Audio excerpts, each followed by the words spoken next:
Episode की शुरुआत में दद्दू बोलते हैं कि उर्यू भविष्य में तुम्हें मेरे परिवार में शादी करनी है और यहाँ अमागी श्राइन में मेरी जगह लेनी है। उर्यू बोलता है कि मैं किससे शादी करने वाला हूँ, तो दद्दू बोलते हैं कि मेरी खूबसूरत पोतियों में से किसी एक से। उर्यू बोलता है कि आपने मुझसे पहले इस बारे में कभी नहीं कहा, मैं यहाँ पे बस पढ़ाई करने के लिए रह रहा हूँ और वैसे भी मैं एक डॉक्टर बनने वाला हूँ, तुम मुझे कोई पुजारी नहीं बनना है। दद्दू बोलता है कि पुजारी एक अच्छा काम है, तुम साइड में दूसरा काम भी कर सकते हो, और ये बोलकर वहाँ से जाने लगते हैं। और यूँ बोलता है कि जो भी हो मैं इससे सहमत नहीं हूँ। दद्दू बोलते हैं कि कितनी शर्म की बात है, क्योंकि तुम क्योतो यूनिवर्सिटी में एडमिशन लेने की कोशिश कर रहे थे, तो मैंने सोचा था कि मैं तुम्हारा किसी अच्छे हाई स्कूल में एडमिशन दिलवा दूँ जिसका एक्सेप्टेंस रेट बहुत ज़्यादा हो। चलो कोई बात नहीं, अब ये डील भी ख़त्म होती है और साथ में तुम्हारा यहाँ रहना भी। तो उदयू बोलता है कि जैसा भी आप कहोगे मैं वही करूँगा, मुझे आपका परिवार बनने में अच्छा लगेगा। और ये बात सुनकर दद्दू बोलते हैं कि चलो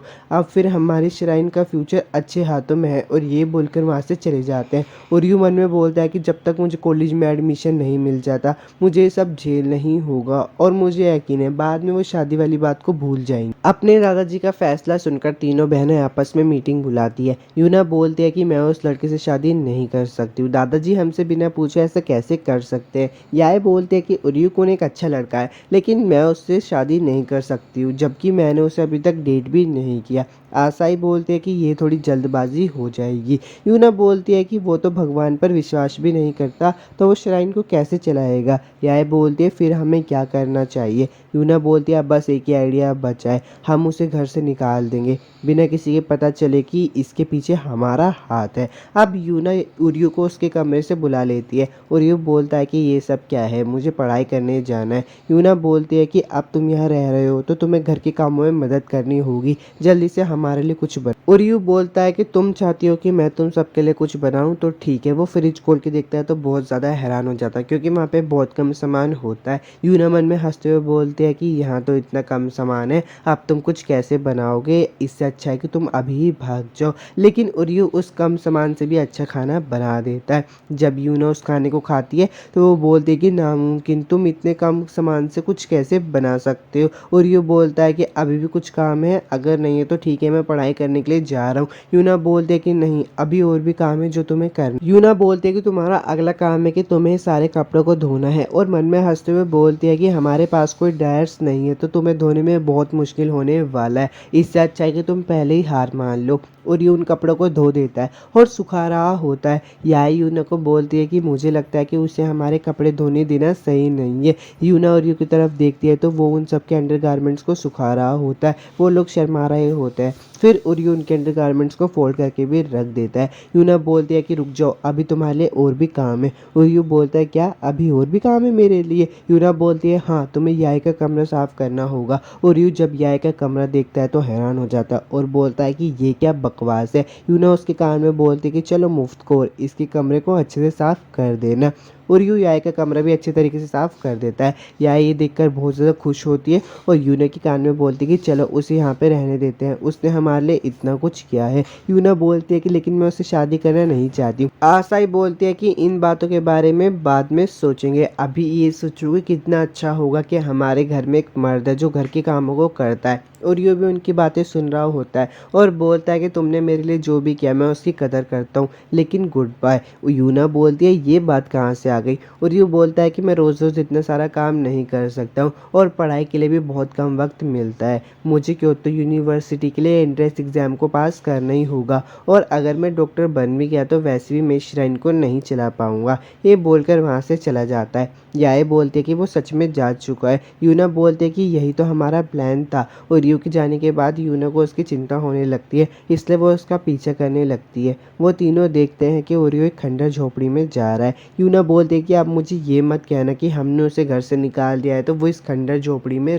तभी वहाँ पे ओरियो आ जाता है कुछ बच्चों के साथ, और वो बच्चे बोलते हैं कि ये लोग कौन है। यूना बोलते कि यहाँ पे क्या चल रहा है, और यू बोलता है कि वही तो मैं भी जानना चाहता हूँ, आखिर तुम लोग यहाँ पे क्या कर रहे हो। वहाँ मायरू सान भी आ जाती है और बोलती है कि तुम इतनी जल्दी वापस आ गए, मुझे हैरानी हो रही है, और अब तुम तीन तीन लड़कियों के साथ हो, तुम बड़े हो गए हो। उर्यू बोलता है कि यहाँ मजाक करना बंद करो माहिरू सान। अब वो लोग अंदर आ जाते हैं। माहिरू माहिरू बोलते हैं कि मुझे तुम्हें पहले खुद को इंट्रोड्यूस करने दो, मैं कैसाकी एन को संभालती हूँ, मेरा नाम है माहिरू। उर्यू का ध्यान रखने के लिए तुम्हारा शुक्रिया, मुझे लगता है कि तुम सभी उर्यू से शादी करने के लिए कुछ ज़्यादा ही खूबसूरत। उर्यू बोलता है कि बस कीजिए माहिरू सान, और आपने इस बात पे कैसे यकीन कर लिया कि मैं इनमें से किसी से शादी करूंगा, मैं वहाँ पे वापस नहीं जाऊंगा। ये बात सुनकर माहिरू सान को गुस्सा आ जाता है और वो उर्यू के मुंह पे हाथ रख कर बोलती है कि सुनो, तुम यहाँ पे हमेशा नहीं रह सकते हो, मैंने इतनी मुश्किल से एक जगह ढूंढी थी जो तुम्हें रख सकते हैं, इसलिए अच्छे से बर्ताव करो। तभी वहाँ पे शिराही आ जाती है और बोलती है कि उर्यू काफ़ी समय बाद मिले। उर्यू बोलता है कि हाँ, तुम यहाँ पे क्या कर रही हो। शिराही बोलते है कि मैं बस यहाँ पे बच्चों के साथ खेलने के लिए आई हूँ। आसाही उर्यू से पूछती है ये कौन है। उर्यू से बताता है कि ये मेरे बचपन की दोस्त है और ये भी मेरे साथ यहाँ पे रहा करती थी। अब यूना की गोद में एक बच्चा बैठा होता है, वो बोलता है कि ये पेपर क्रेन मैं अपनी मम्मी को दूंगा। यूना बोलती है कि तुम्हारी मम्मी कहाँ है। माहिरू सानू से बताती है कि ये उन बच्चों का घर है जिनके पेरेंट्स का बीमारियों या फिर चोटों का इलाज हो रहा है, जिससे उनके बच्चों का ध्यान रखना उनके लिए मुश्किल होता है, इसलिए हम सब मिलकर 1000 पेपर क्रेन्स बना रहे हैं। ये बात सुनकर यूना बोलती है कि ठीक है, फिर मैं भी इन बच्चों की मदद करूंगी। लेकिन उससे पेपर क्रेन्स बनती नहीं है, इसलिए सारे बच्चे उर्यू के पास जाते हैं और बोलते हैं कि उर्यू हमारी मदद करो ना, ऐसे तो हम टाइम से पहले सारी पेपर क्रेन्स बना ही नहीं पाएंगे। उर्यू उनकी मदद कर देता है। तभी एक बच्चा उर्यू से बोलता है कि इससे मेरी मोम ठीक तो हो जाएगी ना। उर्यू को अपने बचपन की याद आ जाती है क्योंकि उसने भी अपनी मम्मी के लिए बहुत सारी पेपर क्रेन्स बनाई थी। उर्यू उस बच्चे के पास जाता है और बोलता है कि हाँ, तुम्हारी मोम इससे बिल्कुल ठीक हो जाएगी। माहिरू बोलती है कि उर्यू के पेपर क्रेन्स अच्छे हैं ना, जब वो छोटा था तब उसने अपनी माँ के लिए 10,000 से भी ज़्यादा बनाए थे, वो अपनी माँ से बहुत प्यार करता था। याए बोलती है कि अच्छा, तो वो इन बच्चों के लिए डॉक्टर बनना चाहता है। शिराही बोलती है कि वो हमेशा से ही ऐसा था, कभी कभी उसकी बातें तुम्हें मतलबी जैसी लग सकती है, लेकिन जब भी कभी तुम पे मुसीबत होगी वो तुम्हारे साथ हमेशा रहेगा।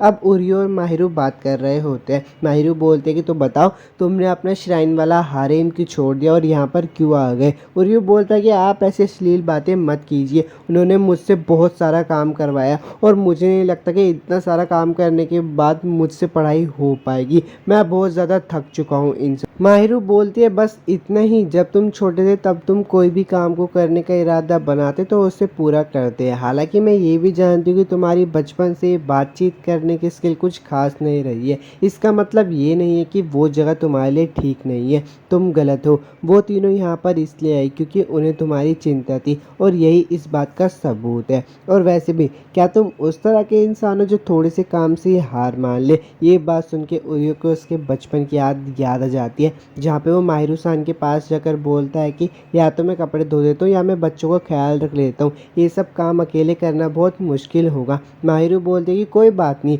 मैं ठीक हूँ, मुझे ये सब काम अकेले करना ही पसंद है। उर्यू प्रेजेंट में आ जाता है और बोलता है कि हारने का तो बिल्कुल भी सवाल नहीं है, ये सब काम मैं खुद करूँगा। माहिरू बोलती है कि चलो अच्छी बात है, तुम्हें गुड लक। वो तीनों भी इनकी बातें सुन रही होती है। उर्यू बोलता है कि मेरे पास रहने की कोई जगह नहीं है, इसलिए जो भी तुम काम बोलोगे ठीक है, मैं वो सब करूँगा, बस मुझे बता देना। यूना उसके पास आती है और बोलती है कि सुनो, जैसा कि तुम्हें पता है अगर हम सारा काम तुमसे ही करवाएंगे तो हम आलकसी बन जाएंगे। यह बोलती है कि अब हम परिवार है, हम एक ही छत के नीचे रहेंगे और सारा काम साथ मिलकर करेंगे। अब घर का सीन दिखाया जाता है जहाँ पे उर्यू बहुत परेशान होता है और बोलता है कि मुझे खुशी है कि तुम सब लोग मेरे घर के कामों में मदद कर रही हो, लेकिन मुझे बिल्कुल भी उम्मीद नहीं थी कि तुम घर के कामों में इतनी बुरी होगी। अब तो मुझे लगता है कि सारा काम मुझे ही करना होगा। तभी वहाँ पे दद्दू आ जाते हैं और बोलते हैं कि उर्यू सुनो, मैं चाहता हूँ कि तुम मेरी हर एक पोतियों के करीब आओ, इसलिए मैंने डिसाइड कर लिया है कि मैं एक अरेंज मैरिज मीटिंग करने जा रहा हूँ जो तुम्हें ज्वाइन करनी होगी।